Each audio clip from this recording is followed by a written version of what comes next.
Prayer brings strength. Unsa ang pag-ampo? Ang pag-ampo maghatag kanimo og kusog. Isaiah chapter 40 verse 31. Sa gingon, apan ang mga nagsalig sa Ginoo makaangkon pag-usab og kusog. May sama sila sa naglupad nga agila. Kung managan sila, dili sila kapuyon. Kung manglakaw sila, dili sila maluya. O see? Unsaon nimo pagsalig sa Ginoo kung wala ka nagaampo? Unsaon nimo pag-angkon sa kusog kung wala ka may nampuon diha sa Ginoo? Tanawa kining gisulti ni propeta Isaiah. Ang nagsalig sa Ginoo makaangkon pag-usab og kusog, buot pasabot mabag-o ang imong kusog. Ug may sama ka sa naglupad nga agila. Ano kini man ang mga illustration na gigamit niya? Kita bakag kita ka ng agila. Na kung makalupad na sila, di na mo lupad og kanang duol, og di po na mo lupad og ubos ra. Dito gina sila sa taas kayo. Kanang agila. Anong nakahimo man sila na kay grabe ang kusog. Kumpara nimong agila o pato. Ano na to? Di ba ang pato iguro man mo? Di magina siguro makaikya, siguro kulungon lang nimo nag-ani siguro kahapok siguro, di makagawas. Kaya di man mulupad og ginana ka habog. Pero agila, dito na sa kawanangan, dito na sa taas og habog kaayo nga dapit sa kawanangan, maglupad-lupad unya, mag-uyon-uyon sa kahanginan. Ug ingon pag niya drop, kun managan sila dili sila kapuyon. Pasabot ani kung ikaw nagasalig sa Ginoo, dili ka kapuyon. Kung manlakaw sila, dili sila maluya. Manaigsuon, kinahanglan nga kita magmainampuon sa Ginoo. Kung gusto ka kusog adlaw-adlaw sa imong pagtrabaho, kinahanglan nimo magmainampuon sa Ginoo. Kay pwede man gud nga maluya ka, pag mata nimo sakit na imong lawas. Pag mata nimo tingala kang kalintura, manday ko. Imbis na kay trabaho, absent na lang. Imbis na manglaba ka, di nakakalaba. Kay kapoy mang lawas, kana may kapoy sa akong lawas, di na sila duty karon. So kinahanglan nimo ang strength sa Ginoo. Tingnan pa ang Philippians chapter 4 verse 6 and 7. Ayaw kamo kabalaka sa bisan unsa, kundili pangayuwa sa Dios ang inyong gikinahanglan. Uban ang pagpasalamat sa tanan ninyong pag-ampo ug ang kalinaw sa Dios nga dili matugkad sa tao. Manalipod sa inyong singkasing ug gunahuna diha sa inyong paghiusa kang Kristo Hesus. So kinahanglan kitang magmaynampuon sa Ginoo.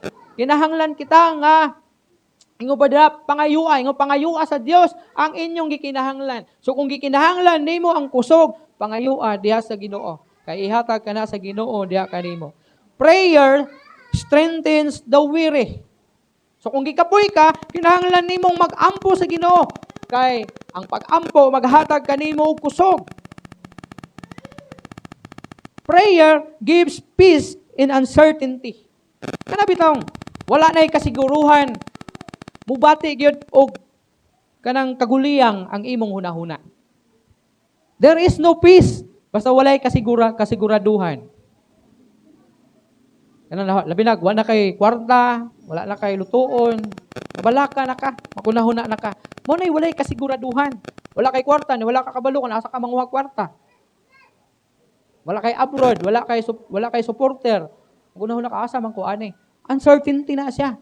Wala kay lutuon. Kay wala kay kwarta lagi. Uncertainty na siya. Pero kung magmaynampuon ka sa Ginoo, there is peace. Because you know, na God will provide. He will provide.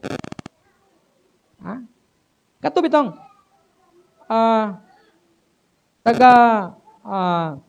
katong na-encounter ni Prophet Elijah, tong Shunammite woman. Gisulay ganito siya sa Ginoo.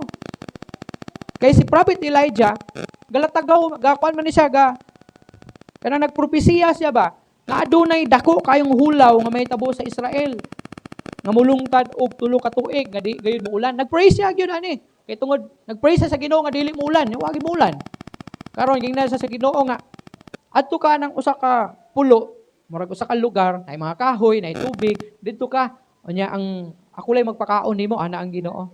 So didto siya nagtambay atong pulua. Gakaon siya, gainom siya tubig gikan sa katong nag-agas ka tubig didto And then moabot ang uwak sa panahon tingkaon kay dalhan siya pagkaon. Nagisulayan man sa Ginoo. Pati katong mga kahuya dito nangamatay tungod sa kainit. So gingnan na po siya nagbagulpol sa Ginoo, sama ni Ginoo. Apilon man ko nimo, murag ana iya pasabot ba. So gingnan siya sa Ginoo. Adto dito sa lungsod. Pag abot nimo dito adto sa usa ka balay, may usa ka babae dito nga byuda. May anak usa ka anak. Dito pagsaka sa iyaha. Kay siya ang mupakaon sa imuha. O dili adto siya dito Pag adto niya dito ningon siya sa babae, "Na ba kay maluto diha nga harina?" Ingon ang babae sa ang mao nga Shunammite woman, ingon siya sa propeta, ingon niya, "Sir, na ako'y harina diri o gamay nga lana. Pero igo na lang ni sa akong anak, igo na lang ni sa amo ang duha sa akong anak. O human ani, mga matay na mi. Kung ikaw makadungog inaana, makahilak pud ka, di na siguro ko din mukaon Laos naman din na pagkaon, mamatay na sila." Paningon ang babae, ingon niya, "Apan, tungod nimo sir, ako ning lutuon." Giluto niya. Og nangaon silang tulo. Sukad adto, wala na muhunong ang blessing sa Ginoo. Ingon pa ang Bible, hangtod na tapos ang tulo ka tuig nga hulaw, nagsigi og agas ang mantika og harina dito sa sulod sa iyang panudlanan. Dito sa magic. Kay lahi man ang magic, pangilad man na. Kung dili, milagro to sa Ginoo. Ang isa ka pudyot o isa ka tulo sa mantika, ang katapusan na lang unta nilang kaon, unya mamatay sila. Tungod kay gipakaon nila ang alagad sa Ginoo. Na si Propeta Elijah, walay hubas-hubas ang panudlanan. Nakalahutay sila nakalahutay o nakalingkawas sila sa hulaw na supposed to be mamatay na unta sila ato nga time. Anong inadtuman? Because I believe that this Shunammite woman, nag-praise siya sa Ginoo. Naluwason sila sa iyang anak niya. Ngoy hinungdan, gipadala ang propeta dito o gisulay ang iyang pagtuo. Kung kaya ba niya pakaunon ang alagad sa Ginoo, sa pagkaon, naigo na lang sa ilaha, o unya, mga matay na sila. Pero gipakaon niya o gihatagan, o nabuhi sila, o nakalingkawas sa hula. Manakita na mga Kristohanon, kinahanglan magmainampuon kita kay kining women kung wala pa ni say pagsalig sa Ginoo. Uncertainty naman to. O bitaw tong medyo dili siya at peace. Ningon siya nga mamatay na may humagkaon ani. Pero because tungod kay nag-pray siguro siya sa Ginoo, giluwas siya sa Ginoo. Manang kita kung magmainampuon ta sa Ginoo sa panahon sa way kasiguruhan, makaangkon kita og kalinaw. Spiritual power comes from communing with God. So di lang ka makabaton og kalinaw, di lang ka makabaton og kusog physically, pero makabaton pagid og gahom spiritually. Mahimo kang gamhanan diya sa imong espirituhanon nga bahin tungod kay nagmainampuon ka sa Ginoo. Mana pag-abot sa mga pagsulay, dili ka basta-basta mapukan o matumba tungod kay gamhanan ka, tungod kay ikaw nakig-commune sa Ginoo. Ikaw nagmainampuon diya sa Ginoo. Imagine nimo ang sakyanan. Ang sakyanan, dili gayud siya makadagan kung walay gasolina. Tama? We cannot run spiritually without prayer. Mingon ka nga, Lord, mingon kasi mong kaugalingon nga gusto ko nga magtubo ko spiritually karong tuiga. Pero kung dili ka mag-ampo, mura kang sakyanan. Nga naa kay sakyanan, pero way pulos. Di makadagan, daw may gasolina.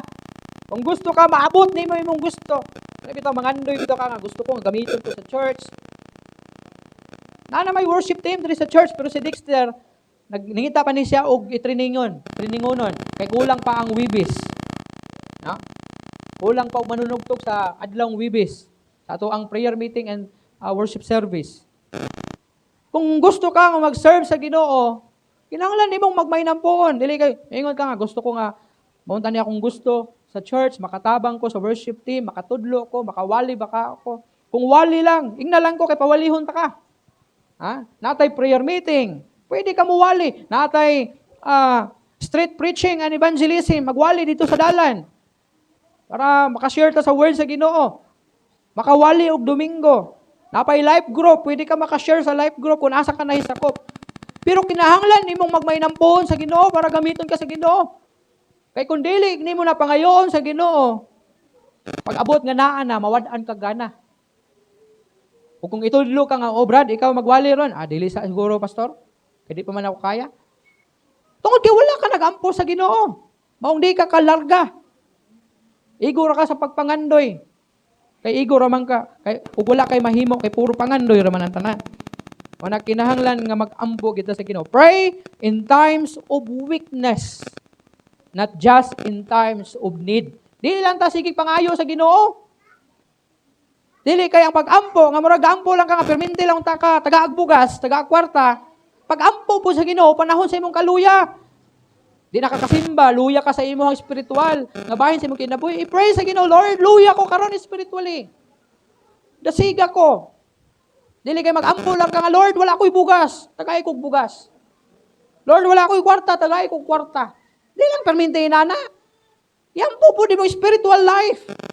Kung luya ka, isulti sa Ginoo na luya ka. Lord, kanang luya ko, kay nadaog ko sa mga kahilayan sa kalibutan. Maganoy pa ko sa kahilayan. Kung mo ni hinungdan, Lord, nga, medyo luya ko spiritually, tabangi ko Ginoo. Kaya kung di mo na pangayon sa Ginoo, iksoon, wala, luya yun ka. Manang imuhang magpangalagad sa Ginoo, murarag kining tusik-tusik. Musimba ganahan. Kung di ganahan, di po simba. Simba o panalanginan. Kung di, wala po'y panalangin, di po simba. Ano man?